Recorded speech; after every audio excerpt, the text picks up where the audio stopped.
It's Wednesday afternoon. இன்னைக்கு என் ஹஸ்பண்டோட birthday. So அதுக்கு ஸ்பெஷலா அத்தை வந்து வெஜிடபிள் பிரியாணி தான் ரெடி பண்ணியிருந்தாங்க.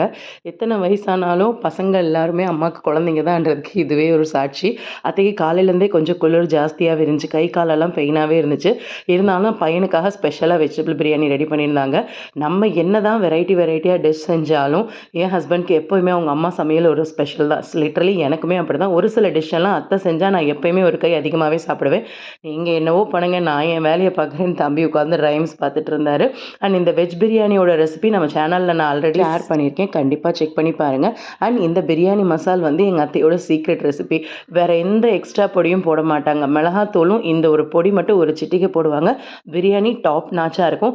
எப்பயுமே உதிரியாக தான் செய்வாங்க. ஸோ இன்றைக்கும் அப்படி தான். தம்மெல்லாம் எதுவுமே போட மாட்டாங்க. தம்பி குட்டிக்காக கொஞ்சமாக லைட்டாக குழஞ்ச மாதிரி இருந்துச்சு. பட் ஆனால் லிட்ரலி பிரியாணி சூப்பராக இருந்துச்சு. ஸோ அவருக்கும் சாப்பாடு போட்டு கொடுத்தாச்சு. Happy birthday husband.